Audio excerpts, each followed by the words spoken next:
बिस्मिल्लाहिर्रहमानिर्रहीम। दोस्तों, कुरान करीम को समझने के दो तरीक़े हैं। हज़रत शाह वलीउल्लाह मुहद्दिस दहलवी रहमतुल्लाह अलैह ने लिखा है कि एक तरीक़ा तो उलमा इकराम का है, उस तरीक़े तक पहुँचने के लिए उलमा इकराम अपनी ज़िंदगी के 8-10 साल ख़र्च करते हैं, यानी हाफिज़ बनते हैं, मौलवी बनते हैं, बहुत सारे, फिर उसके बाद मुफ्ती बनते हैं, मुफस्सिर बनते हैं, मुहद्दिस बनते हैं।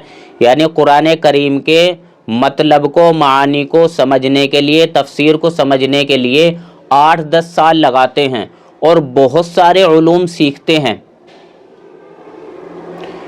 ताकि वो उन उलूम पर महारत हासिल कर लें और कुरान करीम के मफ़हूम को अच्छी तरीक़े से समझ लें और मौका आने पर कुरान करीम के ज़रिए से मसाइल निकालने वाले बन जाएं। दोस्तों, ये सबसे आला अफजल तरीक़ा है, ये तरीक़ा फ़र्ज़ किफ़ाया है। और दोस्तों, उलमा इकराम जो इस तरीक़े से मेहनत करते हैं, अपनी ज़िंदगी को ख़र्च करते हैं, तो अल्लाह तबारक व तआला उनको अपने फ़ौजी दस्ते में शामिल कर लेते हैं। यानी अल्लाह तबारक व तआला इनके ज़रिए से कुरान करीम की हिफाजत अल्लाह तबारक व तआला इनसे लेते हैं। इन पर अल्लाह तबारक व तआला अपने कुरान करीम की हिफाजत की ज़िम्मेदारी देते हैं और ये लोग कुरान करीम के लफ्ज़ों की, उसके मानी की, उसकी तफसीर की, सभी की ये लोग हिफाजत करते हैं। तो दोस्तों, ये कुरान करीम को समझने का सबसे आला और अफजल तरीक़ा है कि आदमी अपनी जान माल अल्लाह के दीन को, कुरान को सीखने के लिए लगा दे। दूसरा तरीक़ा आम लोगों का है।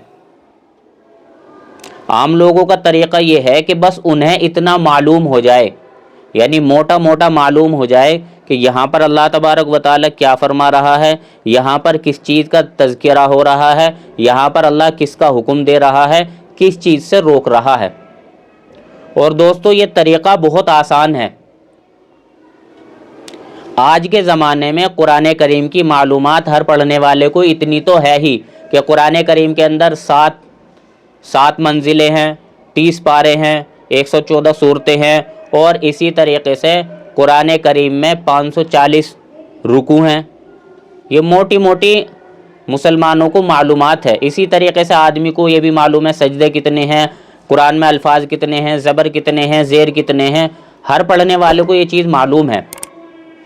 इसी तरीक़े से अब इनके लिए आसान क्या है, तो दोस्तों इस बात पर गौर करें कि बहुत सारे कुरान करीम के अंदर अल्फाज ऐसे हैं कि एक ही अल्फाज अल्लाह तबारक व तआला ने कितनी जगह इस्तेमाल किया है। मिसाल के तौर पर अकीमुस्सलाह, इसका मतलब ये है तर्जमा कि नमाज कायम करो, नमाज पढ़ो।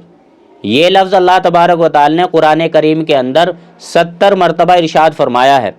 तो दोस्तों, अगर आपने एक लफ्ज़ इसका तर्जमा याद कर लिया तो आप समझें कि आपको कुरान करीम के 70 अल्फाजों का तर्जमा मालूम हो गया।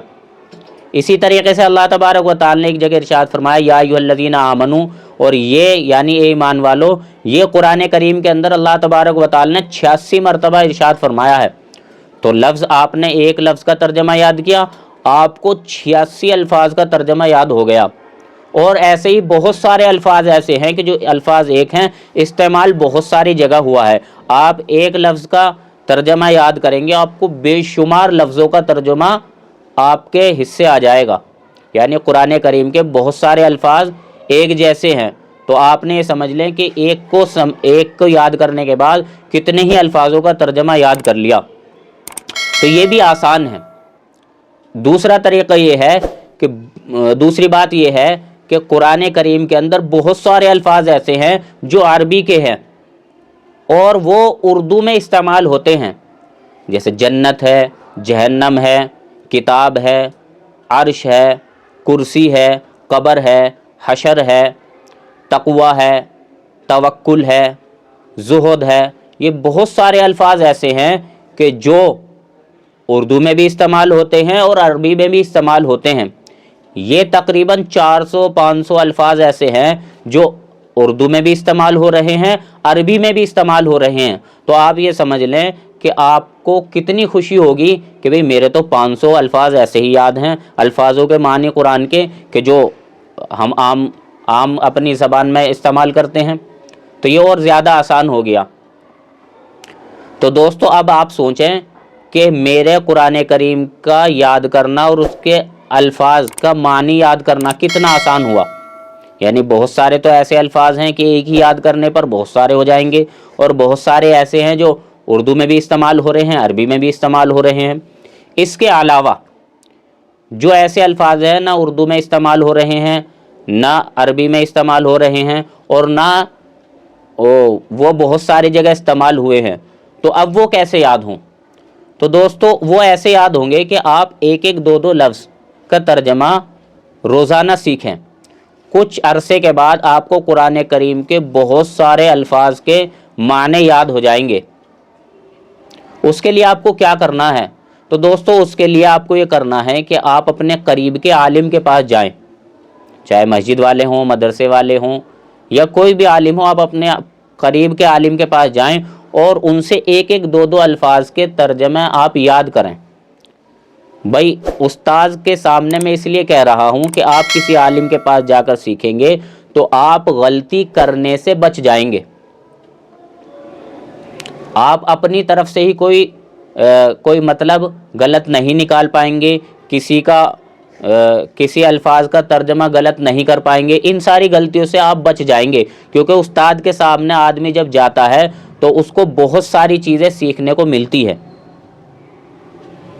دوستو پھر جب آپ اس کو سیکھ لیں گے، آپ پورے قرآن کا نہ سیکھیں، کم سے کم آپ ان صورتوں کا سیکھ لیں، جیسے سورہ فاتحہ ہے اور 8-10 صورتیں جو آپ نماز میں پڑھتے ہیں ان کو سیکھ لیں۔